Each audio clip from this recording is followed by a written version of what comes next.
Iran के धार्मिक गुरु और पूर्व सुप्रीम लीडर अयतुल्ला अली खामेनेई के अंतिम संस्कार की विधि शुरू हो चुकी है। ईरान को अयतुल्ला अली खामेनेई के जाने का, उस शहादत का जितना फ़क्र है उतना ही गम है उन रिश्तेदारों के,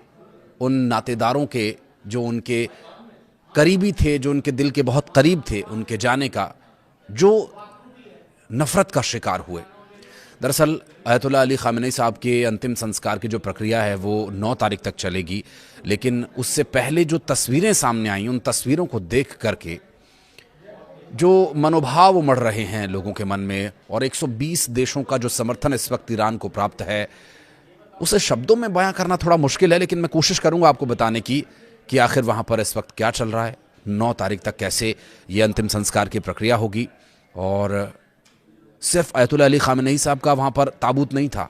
जिस पर या हुसैन लिखा हुआ था, जो ईरान के झंडे में लिपटे हुए थे, बल्कि कुछ ऐसे ताबूत थे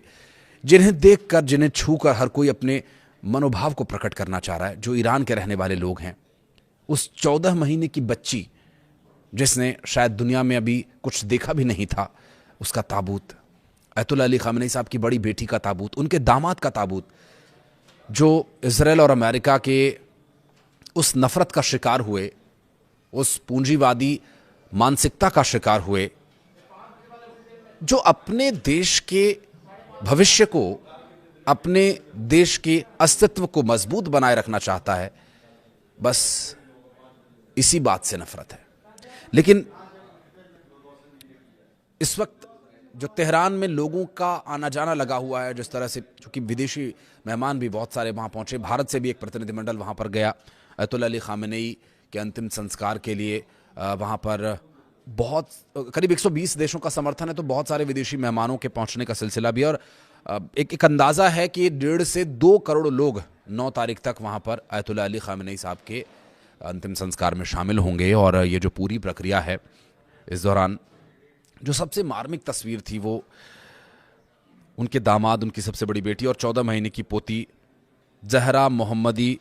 गोलपायेगानी के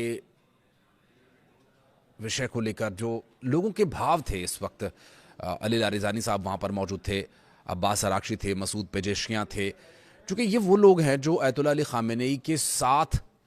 न सिर्फ वहाँ की राजनीति को, वहाँ के प्रशासन को, बल्कि विदेश नीति और विदेशों में रहने वाले उनके लोगों और ईरान की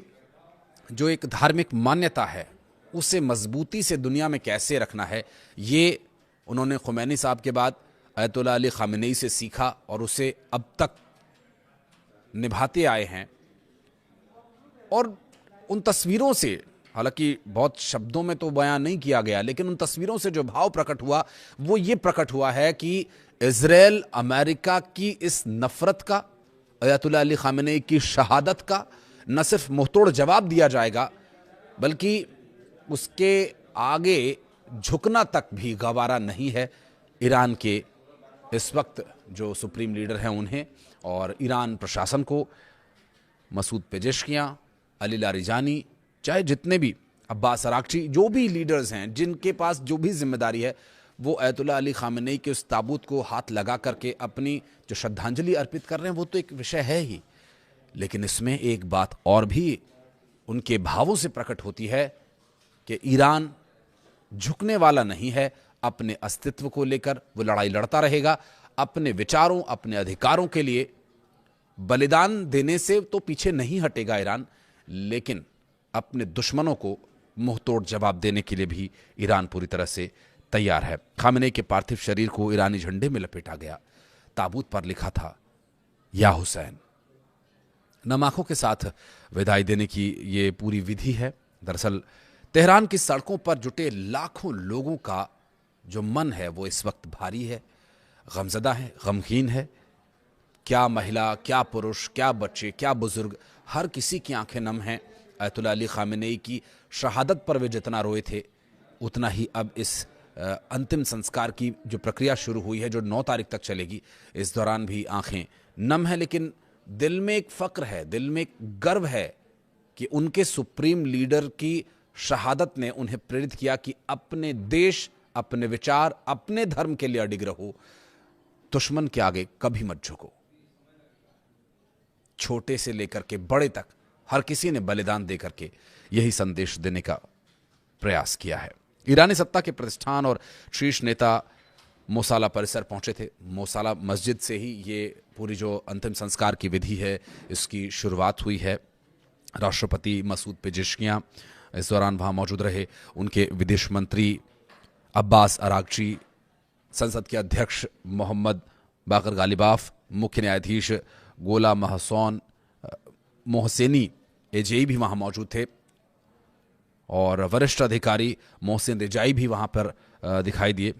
फिलहाल वर्तमान समय में जो कि supreme leader Mustafa Ali Khamenei के शामिल नहीं होने की जो चर्चा है, उसमें ईरानी शासन को संभालने वाले उन शीर्ष नेताओं की, IRGC की सलाह शामिल है और इन सभी की तरफ से ये कोशिश है कि मुस्तफा अली खामेनेई इस सार्वजनिक कार्यक्रम में शामिल न हों, क्योंकि दुश्मन के उस हमले का, दुश्मन की उस नापाक मंसूबे का जवाब भी देना है, जिसके लिए रणनीति बनाना भी बहुत जरूरी है। हर कोई गमजदा है, गमगीन है। मुस्तफा अली खामेनेई साहब भी जाहिर है इस वक्त भारी मन के साथ उन सभी ऑपरेशंस पर नजर बनाए हुए हैं, क्योंकि इजराइल की तरफ से बार बार वो नापाक हरकत किए जाने की बातें कही जाती रही हैं गाहे बगाहे कि वो इस अंतिम यात्रा में खलल डालेंगे, इस अंतिम यात्रा पर हमला करेंगे। हालांकि उन 120 देश, वहां पर जाने वाले विदेशी मेहमानों के द्वारा दिए जाने वाले बयानों में, इन सब में इजराइल को एक तरफा, दो टूक ये जवाब दिया गया है कि अगर इजराइल ने इस अंतिम संस्कार में कोई खलल डाला तो शायद इजराइल का अस्तित्व भी ना रहे, क्योंकि ईरान फिर स्वाभिमान की लड़ाई नहीं, दुश्मन को खत्म करने की लड़ाई लड़ेगा। और अब तक ये बात तो सिद्ध हो चुकी है कि अमेरिका जैसा सुपर पावर, इजराइल जैसा हथियारों से, टेक्नोलॉजी से लैस देश अब तक ईरान को झुका नहीं पाया है। वो बात अलग है कि वो टेक्नोलॉजी का इस्तेमाल करके, ट्रेस करके, निहत्थे और लड़ने के लिए अभी जो तैयार नहीं है ऐसे लोगों पर, बुजुर्गों पर, बच्चों पर हमला करके उनकी जान ले ले या उनकी शहादत कर दे, वो एक अलग बात है। लेकिन ऐसे लोगों पर, निहत्थे लोगों को साजिश रच के निशाना बनाना गलत बात है। ये बात दुनिया के 120 देश बहुत अच्छी तरह से जानते हैं और इस पर वो अपनी प्रतिक्रिया भी दे रहे हैं। अपनी जो शोक संदेश हैं उसमें भी इस तरह के शब्दों का लोगों ने इस्तेमाल किया है। दरअसल जो ईरानी अधिकारियों का कहना वो ये है कि देश के इतिहास के सबसे बड़े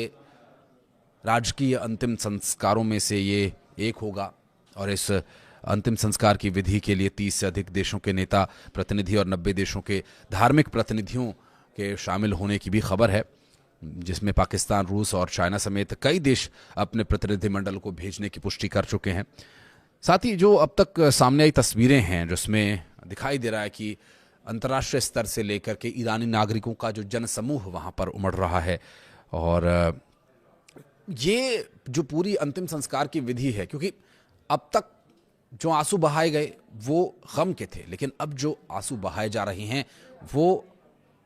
पूर्व supreme leader Ayatollah Ali Khamenei की शहादत को लेकर जो फक्र है लोगों में कि देश के लिए, अपने दीन के लिए जान गंवा देने वाला लीडर जो संदेश दे करके गया है, आज हम उस पर अडिग हैं। अमेरिका और इजराइल जैसे मजबूत दुश्मन को झुका देने का मादा रखने वाले अयतुल्लाह अली खामेनेई के जाने के बाद उनकी पीढ़ियां भी उसी इरादे और उसी मजबूत रीढ़ की हड्डी के साथ आगे बढ़ेंगी। ये अंतिम संस्कार इसलिए भी बहुत मायने रखता है। कई तरह की और तस्वीरें सामने आई जिसमें देखा गया कि अयतुल्लाह अली खामेनेई के जाने के बाद उनके उस ताबूत को देखने, उनका आखिरी दीदार करने के लिए जो लोग पहुंच रहे हैं, उनकी आंखों में जो आंसू है ना, वो आंसू सिर्फ गम के नहीं है। उन आंसुओं में आक्रोश है दुश्मन के खिलाफ, गर्व है अपने सुप्रीम लीडर के प्रति और अपने देश के प्रति, अपने विचारों के प्रति, अपने धर्म के प्रति। ये तस्वीरें पूरी दुनिया में एक बड़ा संदेश दे रही हैं कि दुख में रहकर भी दुश्मन का सामना करना, उसके इरादों को नेस्त नाबूद कर देना, अयतुल्लाह अली खामेनेई ने अपनी पीढ़ियों को बहुत अच्छी तरह से सिखाया है। और आपको बता दें कि तेहरान में विदेशी मेहमानों के पहुंचने का भी सिलसिला लगातार जारी है। तेहरान में पाकिस्तान के प्रधानमंत्री शहबाज शरीफ और सेना प्रमुख field marshal Asim Munir, China, Oman, Georgia, Iraq के प्रतिनिधिमंडल के अलावा लेबनान के अमाल मूवमेंट, फ़लस्तीनी प्रतिनिधियों और अन्य देशों के धार्मिक नेताओं ने भी समारोह में हिस्सा लिया। इस बात की पुष्टि हुई है। और पूर्व रूसी राष्ट्रपति दिमित्री मेदवेदेव, सऊदी अरब के उप विदेश मंत्री, इराक में कुर्दिस्तान क्षेत्र के प्रमुख नेचिरवान बरजानी, ईरान समर्थित कतैब हिजबुल्लाह के सदस्य, अफगानिस्तान के तालिबान के वरिष्ठ नेता मुल्ला अब्दुल गनी बरादर और विदेश मंत्री आमिर खान मुत्तकी, तालिबान के विरोधी अहमद शाह मसूद के बेटे अहमद मसूद भी खामेनेई साहब की श्रद्धांजलि सभा में पहुंचे थे। और 3 जुलाई से ये पूरी श्रद्धांजलि सभा, एक अंतिम संस्कार की जो विधि है वो शुरू हुई है। 4 से 5 जुलाई तक तेहरान स्थित ग्रैंड मुसाला मस्जिद में अली खामेनेई और उनके परिवार के सदस्यों के ताबूत को अंतिम दर्शन और श्रद्धांजलि के लिए रखा गया है, जहां ईरान के हर एक नागरिक उनके दर्शन करने के लिए भी पहुंच रहे हैं। भारी मन और नम आंखों के साथ विदेशी मेहमानों के साथ साथ आम लोगों का भी यहाँ पर तांता लगा हुआ है। 6 से 7 जुलाई को अंतिम यात्रा तेहरान के अलग अलग इलाकों से गुजरते हुए कोम पहुंचेगी, जो इस्लाम की शिक्षा का सबसे बड़ा केंद्र ईरान में माना जाता है। और खामेनेई साहब ने यहीं से वो दीनी तालीम हासिल की थी और वो मजबूत नेता बनकर उभरे थे। और ईरान को इस स्तर पर लाना, यहाँ पर स्टैंड करना, उन्होंने कहीं ना कहीं वो बीज यहीं से बोए गए थे। 8 जुलाई इराक के नजफ और करबला में सार्वजनिक अंतिम यात्राएं निकाली जाएंगी। और नजफ में इमाम अली दरगाह है, जहां करबला में इमाम हुसैन के और उनके सौतेले भाई अब्बास की दरगाहें भी हैं। शिया मुसलमानों के सबसे पवित्र स्थलों में ये जगह गिनी जाती हैं। 9 जुलाई को अली खामेनेई के पवित्र शरीर को वापस ईरान लाया जाएगा और उसी दिन मशहद स्थित इमाम रजा दरगाह में उन्हें सुपुर्द खाक किया जाएगा। इमाम रजा 8वें इमाम थे और उनकी दरगाह पर पूरी दुनिया के शिया मुस्लिम जियारत के लिए आते हैं। और अयतुल्लाह अली खामेनेई के जाने का गम और उनके अंतिम संस्कार में जो लोगों की प्रतिक्रियाएं सामने आ रही हैं, जिस तरह से लोगों की आंखें नम हैं, अंतिम संस्कार के बाद अगर ये युद्ध नहीं रुका तब ईरान का जो स्टैंड है वो देखने वाला होगा। कुछ कहना चाहे तो बताइएगा कमेंट सेक्शन में। इस वीडियो को यहाँ तक देखने के लिए धन्यवाद।